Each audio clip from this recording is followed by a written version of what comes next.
السلام عليكم. الناس اللي بتحب تدلع الكنافة الحلقة دي مخصوصة ليكم. في أفكار كتير جدا للكنافة نقدر نعملها. هوريكم بعض الأفكار وانتوا لو عايزين تعملوها زي ما هي أو لو حابين تغيروا فيها.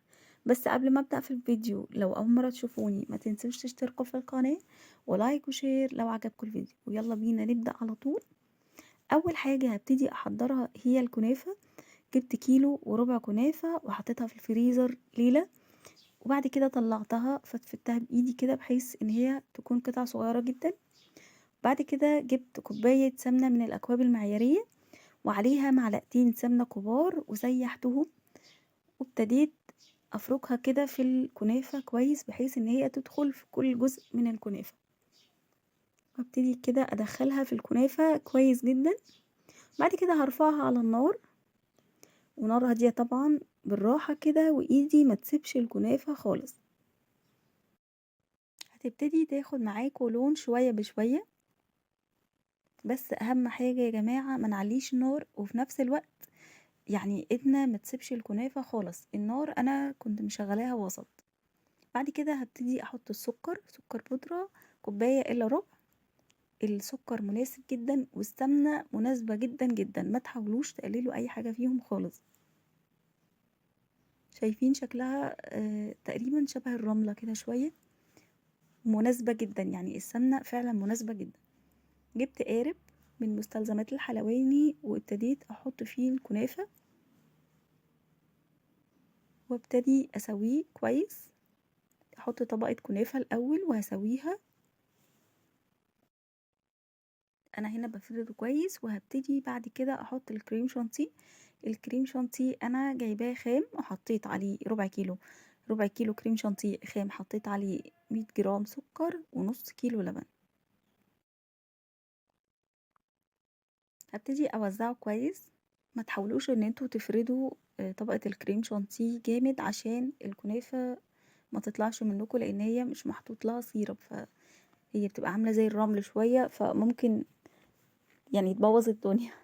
دلوقتي انا جبت قطع فراولة وهبتدي احطها، قطعتها قطع صغيرة. ممكن انتوا تحطوا اي نوع فاكهة انتوا عايزينه غير الفراولة. وهبتدي بعد كده احط طبقة الكنافة واسويها كويس. يعني انا حطيت كنافة، بعد كده كريم شانتيه، بعد كده فاكهة، بعد كده كنافة، بعد كده هحط برضو طبقة كريم شانتيه. ممكن ما اسويهاش اصلا، كده ولا كده مش بتبان.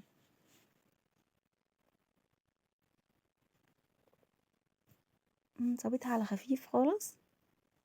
بعد كده هحط صوص فراولة جايباه جاهز برضو. وزعت صوص الفراولة بس ما وزعتوش على الأطراف عشان ما يسيلش على الكنافة من تحت.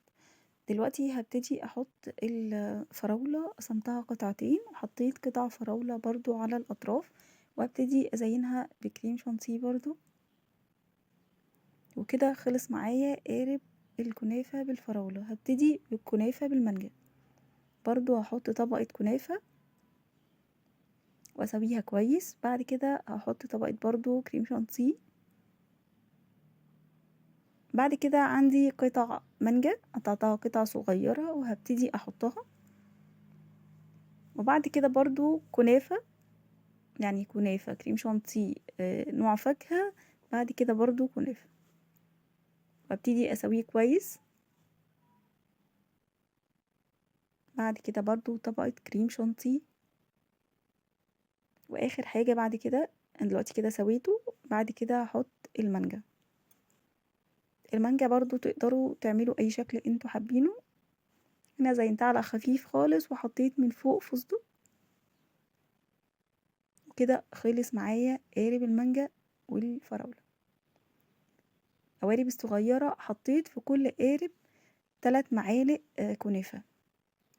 وبرضو هسويها كويس وهديلها طبقة كريم شانتيه. انا استخدمت 4 قوارب بس.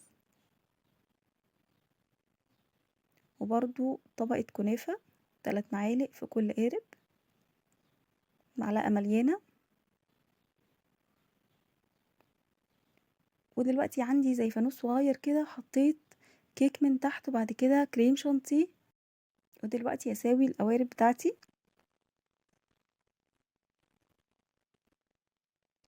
وتالت طبقة انا حطيتها الكنافة، يعني كيك، بعد كده كريم شانتيه، بعد كده كنافة،